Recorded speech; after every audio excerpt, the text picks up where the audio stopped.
सभी पांडव और द्रौपदी को लेकर के भीष्म पितामह के पास पहुंचे। कहने लगे,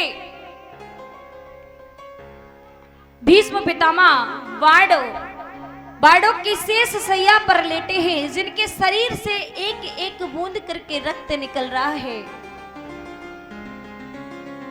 आज भीष्म पितामह ने मन ही मन गोविंद को प्रणाम किया। आज गोविंद ने कहा, ये राजा बन गए हैं, आप इन्हें उपदेश दीजिए कि तन पवित्र सेवा किए और धन पवित्र कर दान और मन पवित्र हरि भजन सो हो तो प्रविद कल्याण। बोले, आज भीष्म पितामह ने बहुत सुंदर उपदेश दिया। बोले कि तन पवित्र सेवा किए, आप इस तन से जितनी सेवा कर पाओ उतनी सेवा करो। धन पवित्र कर दान, जितना अपने धन में से दान करोगे उतना ही मनुष्य का कल्याण होगा। आप अगर 100 रुपए कमाते हो, ज्यादा मत करो, उसमें से 1 रुपया तो जरूर दान करो। इससे आपका धन पवित्र होता है। मन पवित्र हरि भजन सो, जितना भजन करोगे आपका मन उतना ही पवित्र होगा और आपका कल्याण हो जाएगा। बोले, आप राजा बन गए, राजा का पहला कर्तव्य है कि अपने प्राणों की बलि देकर के प्रजा की रक्षा करना।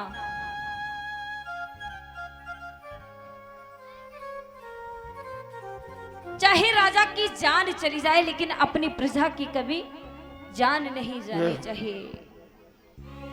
आज बहुत सुंदर उपदेश दिया। आज भीष्म पितामह कहते हैं, हे कृष्ण, अब हम अपने प्राणों को त्यागना चाहते हैं। कृष्ण कहते हैं, पितामह, आपको तो इच्छा मृत्यु का वरदान प्राप्त है। आप चाहो तो हजारों वर्ष तक जिंदा रह सकते हो, आप चाहो तो अभी मर सकते हो। पितामह कहते हैं, कृष्ण कि देहांत काले तुम सामने हो, मुरली बजाते मन को लुभाते। प्रभु, यह गीत गा कर के तन प्राण त्यागूं, श्री कृष्ण गोविंद हरे मुरारी। बोले, आज भीष्म पितामह ने गोविंद से कहा, कृष्ण, इससे अच्छा शुभ अवसर मुझे प्राण त्यागने का कब मिलेगा? आप मेरे सामने हो, इससे अच्छा मौका मुझे कभी नहीं मिल सकता। आज जिस बालक की मेरे प्रभु ने रक्षा की, आज उस बालक ने हस्तिनापुर में जन्म ले लिया और जन्म लेकर के टुकुर टुकुर पालती मार करके बैठ गया और टुकुर टुकुर इधर उधर देख रहा है। एक व्यक्ति पूछता है, महाराज, ये छोटा सा बालक इतनी जल्दी टुकुर टुकुर कैसे देखने लगा? आज सभी उसे आशीर्वाद देते हैं और मेरे कृष्ण भी छोचक कुर्ता टोपी लेकर के उस बालक को आशीर्वाद देने के लिए आए। उस बालक का नाम परीक्षित रखा गया।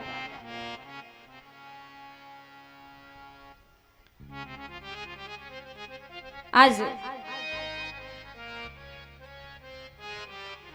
कृष्ण कहते हैं, हे पांडवों, आप सब मुझसे मांगिए कुछ, मेरी कुछ देने की इच्छा होती है।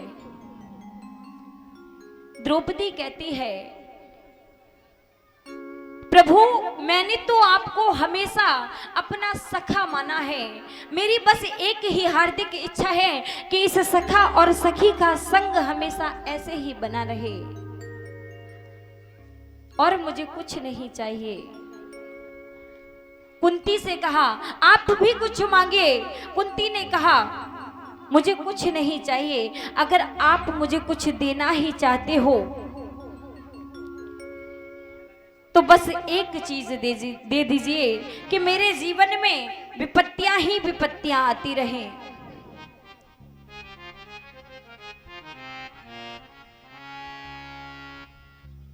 कृष्ण कहते हैं मैं आपको दुख नहीं दे सकता,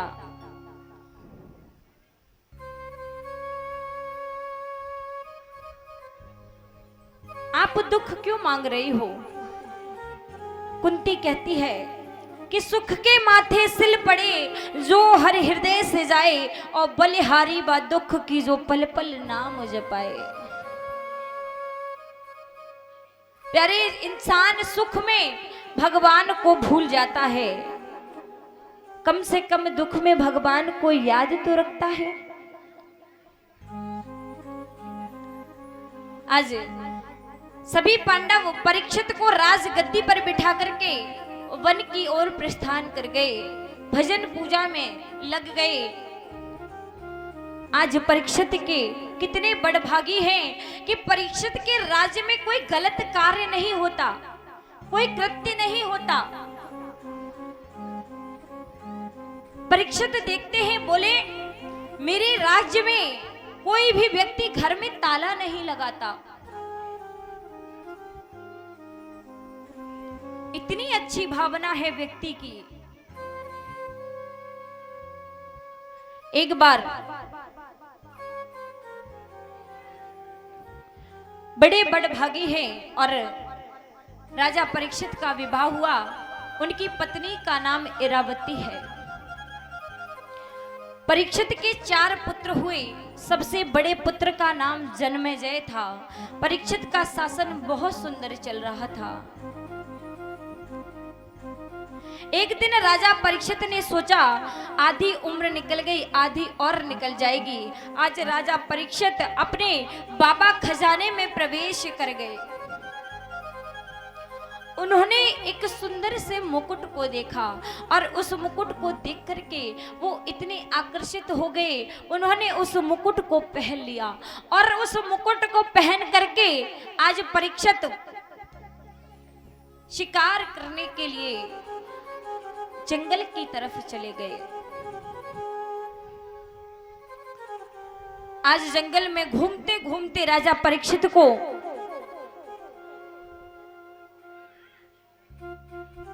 एक दृश्य देखा। राजा परीक्षित ने एक दृश्य देखा कि एक पैर से एक बैल खड़ा है और उसके पास एक गाय माता रुदन कर रही है। ये बैल कोई और नहीं है, ये धर्म है। और जो गाय माता वहां रुदन कर रही है, ये गाय माता कोई और नहीं है, यही माता पृथ्वी है। और थोड़ा सा आगे बढ़ा, देखा राजा परीक्षित ने कि एक बैल कहने लगा, आज बैल गाय माता को मारने के लिए एक तलवार, नंगी तलवार लेकर के खड़ा है। वो बैल कोई और नहीं है, यही कलयुग है। और कलयुग नहीं चाहता कि धर्म का एक भी चरण बचे। आज राजा परीक्षित ने जैसे ही इस दृश्य को देखा, राजा परीक्षित बड़े क्रोधित हो गए। बोले मैं इसे जिंदा नहीं छोड़ूंगा, मैं इसे मार दूंगा, मैं इसे जीवित नहीं छोड़ूंगा। और बाबा तुलसीदास ने लिखा है, हो कर्म प्रधान विश्व रच राखा,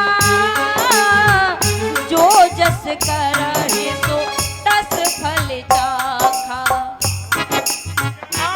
सिया राम जय जय राम, राम सिया राम जय जय राम। ओ कर्म प्रधान विश्व रच करहि सुतस फल चाखा। राम सिया राम जय जय राम।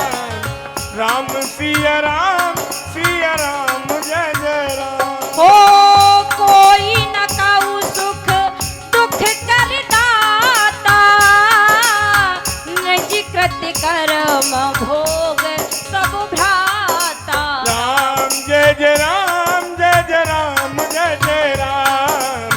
राम सीता राम जय जय राम। राम सिया राम जय जय राम। राम सिया राम जय जय राम। कि कोई किसी को न सुख दे सकता है, न कोई किसी को दुख दे सकता है।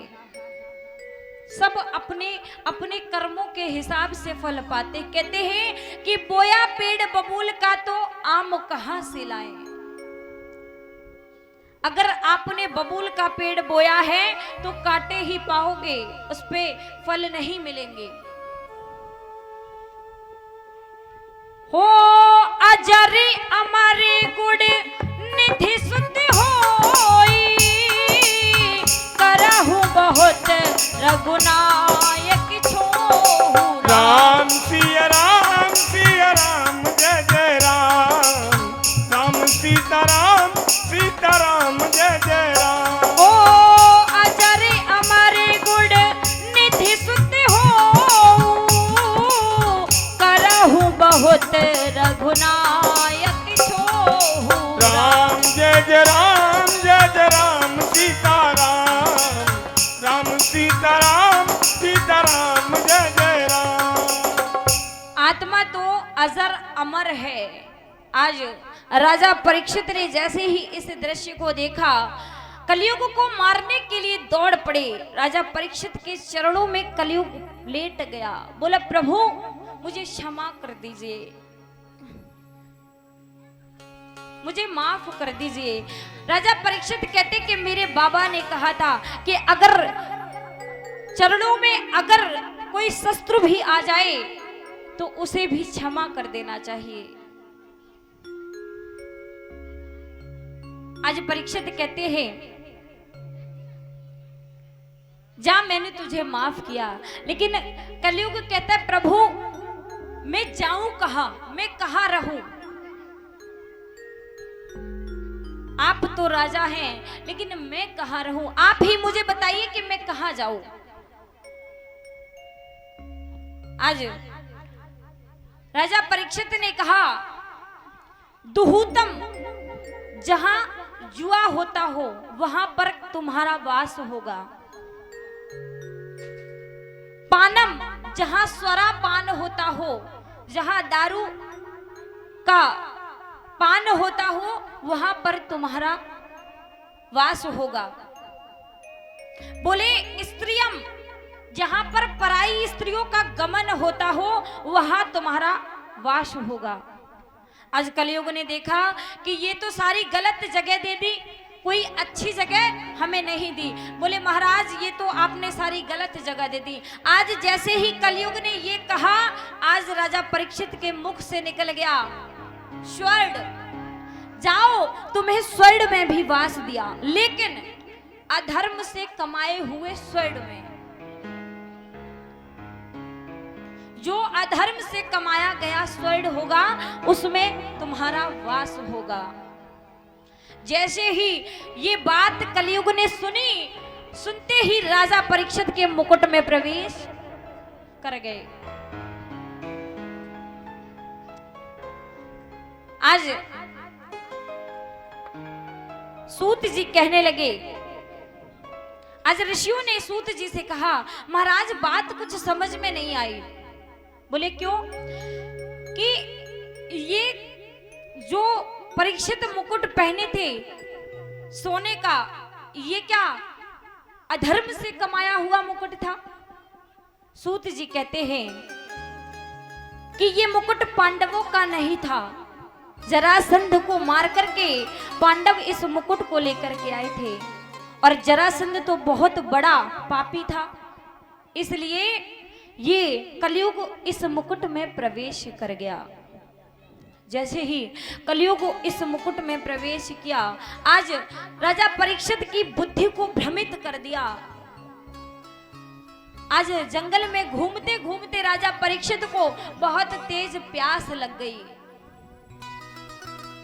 और जैसे ही राजा परीक्षित को प्यास लगी, उन्होंने एक आश्रम देखा, उस आश्रम पर पहुंच गए और वहां पर एक समीक ऋषि नाम के संत जो थे वो भजन में बैठे हुए थे। आज राजा ने जाकर के कई बार बोला कि महाराज हमें प्यास लगी है, हमें पानी दे दीजिए, लेकिन वो तो भजन में बैठे हैं। और जब कोई तेजस्वी तपस्वी ब्राह्मण अगर भजन करता हो तो वो इधर उधर की बातों पर गौर नहीं करता। आज परीक्षित ने कई बार बोला महाराज हमें प्यास लगी, हमें पानी दे दीजिए, लेकिन उन्होंने कुछ नहीं सुना। आज राजा परीक्षित को क्रोध आ गया, और जैसे ही राजा परीक्षित को क्रोध आया, आज राजा परीक्षित ने दूर इधर उधर नजर घुमा करके देखा तो एक मरा हुआ सर्प वहां पर पड़ा था। जैसे ही उस सर्प पर नजर पड़ी, आज राजा परीक्षित ने अपनी तलवार से उस सर्प को उठा करके उनके गले में डाल दिया। मरे हुए सर्प को उनके गले में डाल करके राजा परीक्षित वहां से प्रस्थान कर गए। आज जैसे ही समीक ऋषि के पुत्र श्रृंगी ऋषि आश्रम पर पधारे, जैसे ही उन्होंने ये कृत्य देखा कि पिताजी भजन में व्यस्त हैं और इनके गले में मरा हुआ सर्प डाल रखा है, छोटे छोटे ऋषि मुनों ने आकर के बताया कि परीक्षित महाराज आए थे और आकर के उन्होंने महाराज के ये सर्प डाला है गले में। आज श्रृंगी ऋषि को क्रोध आ गया। जैसे ही क्रोध आया, अपने कमंडल से जल निकाला और जल निकाल करके क्रोध में आज राजा परीक्षित को श्राप दे दिया। बोले आज से 7वें दिन इस सर्प के पूर्वज तक्षक सर्प के डसने से तुम्हारी मृत्यु हो जाएगी। आज जैसे ही समीक ऋषि की समाधि खुली, देखा कि गले में मरा हुआ सर्प। बोले किसी ने मजाक कर दिया होगा। आज श्रृंगी ऋषि को रोते हुए देखा। बोले बेटा क्यों रो रहे हो? आज श्रृंगी ऋषि ने सारा वृतांत बताया कि पिताजी राजा परीक्षित आए थे और ये सब करके चले गए, और मैंने उनको श्राप दे दिया कि 7वें दिन उनकी इस सर्प के तक्षक सर्प से डसने से मृत्यु हो जाएगी। आज समीक ऋषि कहते कि बेटा इतनी तेजस्वी तपस्वी ब्राह्मण को आपने मृत्यु का श्राप दे दिया, ये आपने अच्छा नहीं किया। और आज जैसे ही आज अपने गौरमुख नाम के शिष्य को बुलाया, कहा जाओ जाकर के राजा परीक्षित को बोलो कि उनकी 7 दिन में वो अपने मृत्यु का उपाय कर सके तो कर लें। 7वें दिन, ठीक 7वें दिन उनको तक्षक सर्प से डस करके उनकी मृत्यु हो जाएगी। अगर इन 7 दिनों में वो अपनी मृत्यु का उपाय कर सके तो कर ले।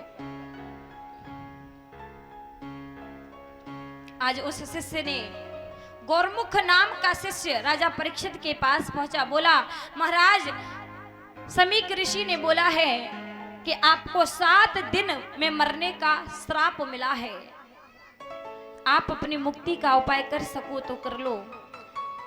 आज राजा परीक्षित अपनी पत्नी से कहता है कि देवी मैं आपको एक बात बताऊं? बोली हाँ। मैं अपनी छाती पर हाथ रख के कहता हूं कि 7 दिन से पहले मेरी मृत्यु नहीं हो सकती, क्योंकि संत का कहा हुआ वचन कभी झूठा नहीं जा सकता। 7 दिन से पहले मैं नहीं मर सकता। कि संत वचन पत्थर की लीखा मोर मुकुट चाहे पड़ जाए फीका।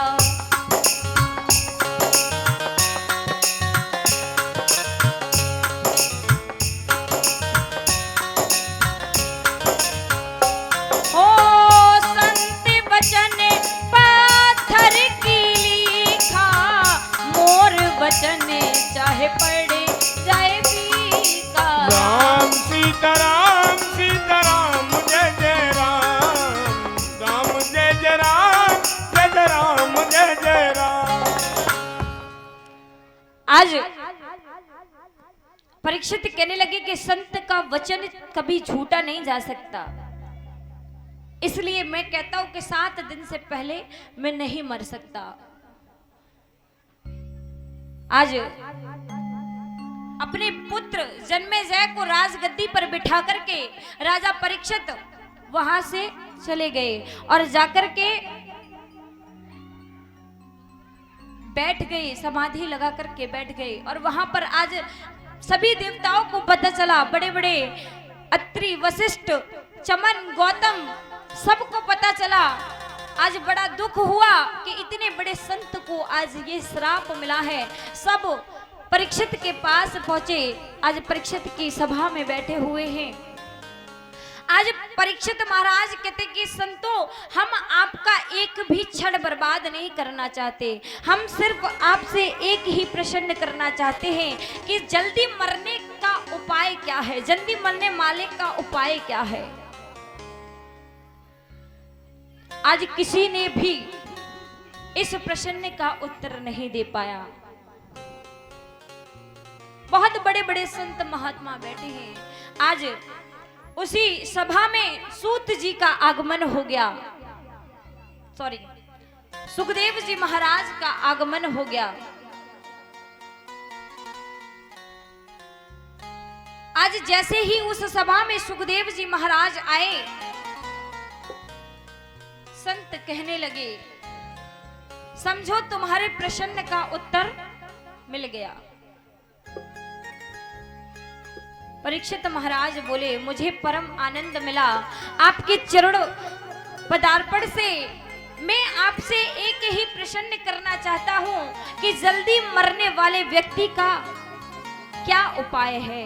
अगर परीक्षित चाहते तो ये भी कह सकते कि मेरी मृत्यु को टाल दो, और सुखदेव जी ये सब कुछ कर सकते थे।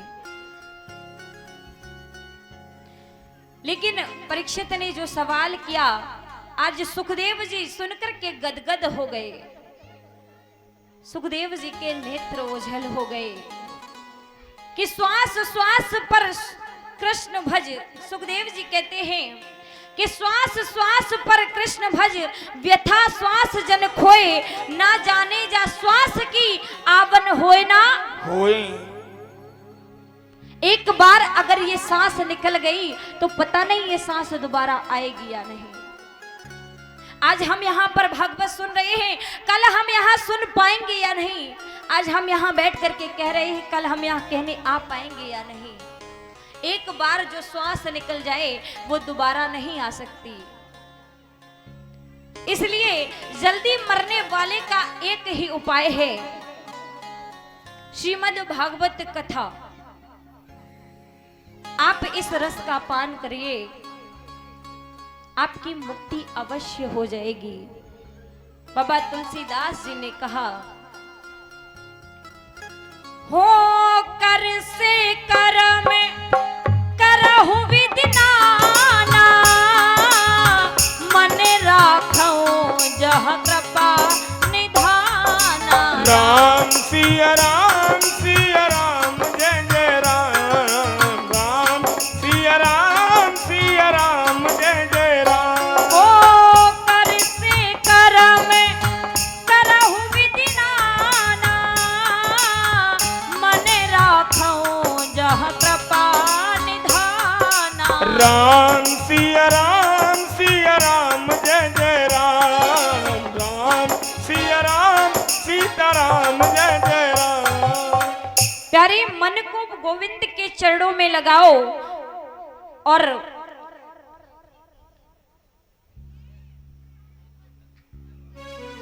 इस संसार में कुछ भी अपना नहीं है, ये सारे बंधन झूठे हैं।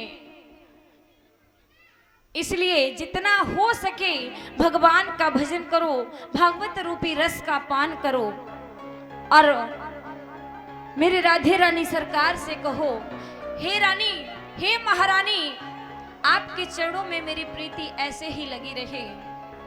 आइए 2 मिनट सभी भक्त प्रेम से ताली बजाकर के भाव भरा भजन गाते हुए चलेंगे और सभी भक्त ताली बजाएंगे।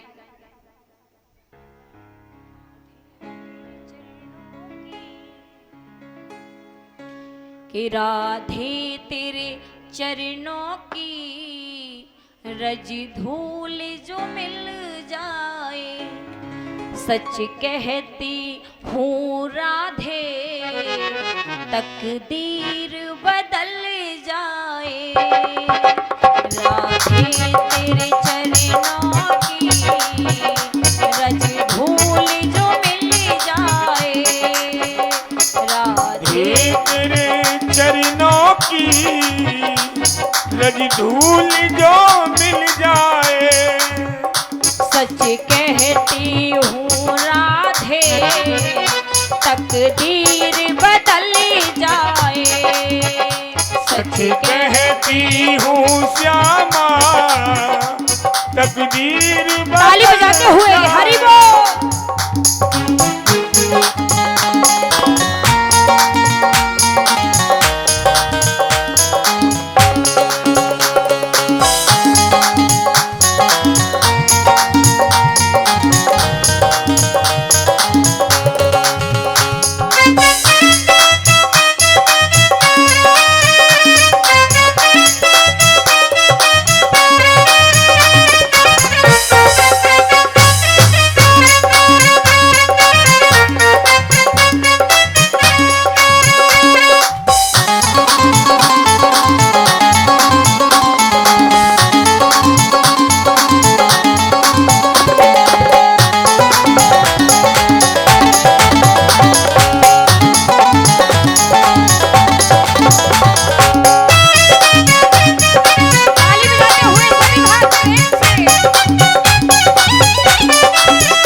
सुनते हैं तेरी रहमत दिन रात बदलती है। सुनते हैं तेरी रहमत दिन रात बरसती है। सुनते हैं तेरी रहमत दिन रात बदलती है। एक बूंद जो मिल जाए, एक बूंद जो मिल जाए, दिल की कली खिल जाए। राधे तेरे चरणों की रज धूल जो मिल जाए, सच कहती हूँ श्यामा तकदीर बदल जाए।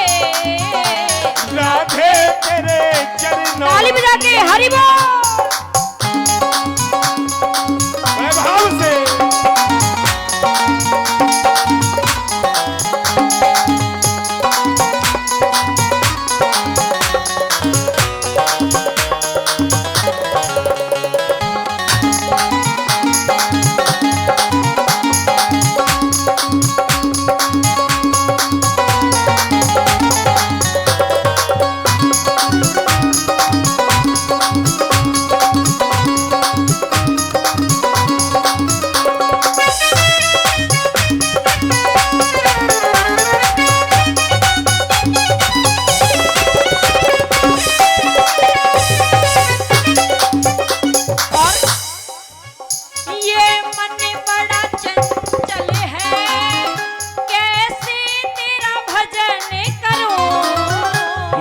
मन बड़ा चंचल है, कैसे तेरा भजन करूं। ये मन बड़ा चंचल है, कैसे ये मन बड़ा चंचल है, कैसे तेरा भजन करूं। जितना इसे समझाओ, हे श्यामा जी, जितना इसे समझाओ ए हो। उतना ही मचल जाए राधे तेरे चरणों की, श्यामा तेरे चरणों की रज धूल जो मिल जाए, राधे तेरे चरणों की। हरि बोल।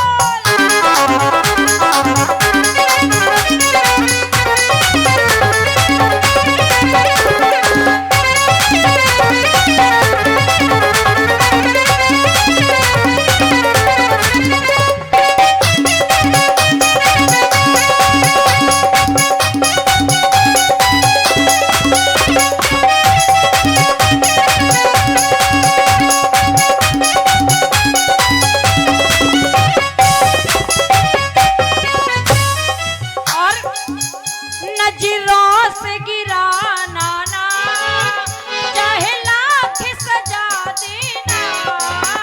नजरों से गिरा नाना, चाहे लाख ताली बजा के। सजा देना। नजरों से गिरा नाना, चाहे लाख सजा देना। नजरों से गिरा नाना, चाहे लाख सजा और देना। प्यारे नजरों से जो गिर जाओ, ए हरि। नजरों से जो गिर जाओ, मुश्किल है संभल पाओ।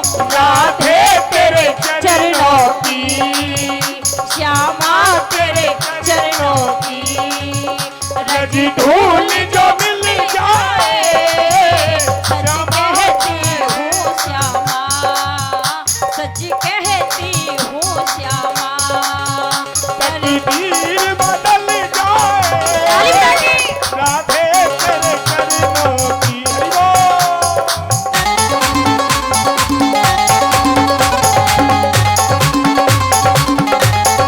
हरि बोल। हरि बोल।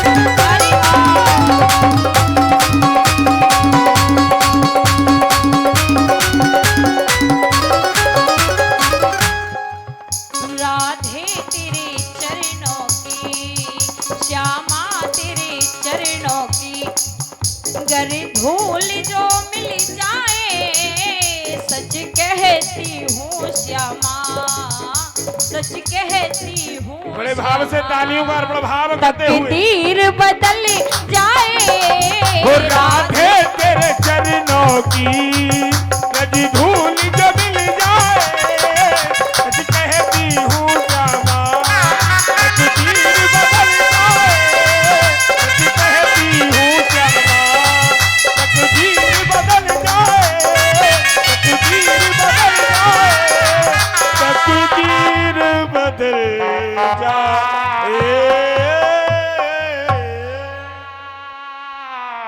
बोलिए वृंदावन बिहारी लाल की, जय हो, बोलिए राधे रानी सरकार की। जय हो।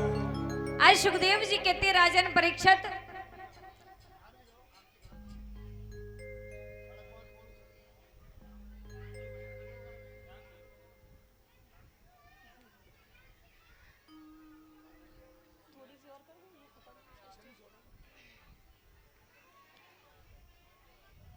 आज सुखदेव जी कहते राजन परीक्षित,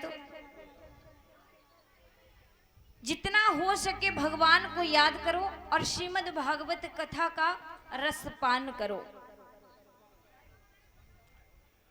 आज सुखदेव जी कहते राजन परीक्षित, जब ये सृष्टि में प्रलय, आचार्य सुखदेव ने कहा, राजन परीक्षित, सारी सृष्टि में पहले कहीं कुछ नहीं था, केवल परब्रह्म था। परब्रह्म के मन में विचार आया कि मैं एक से अनेक हो जाऊं तो कितना अच्छा रहे। उस परब्रह्म ने जल का निर्माण किया। संस्कृत में संस्कृत में जल का अर्थ होता है नार। आज नार में उसने अयन बनाया, रहने की जगह बनाई। शेषनाग के द्वारा जो जल में अयन करता है उसका नाम पड़ गया नारायण। नारायण ने सोचा कि मैं एक से अनेक हो जाऊं तो कितना अच्छा रहे।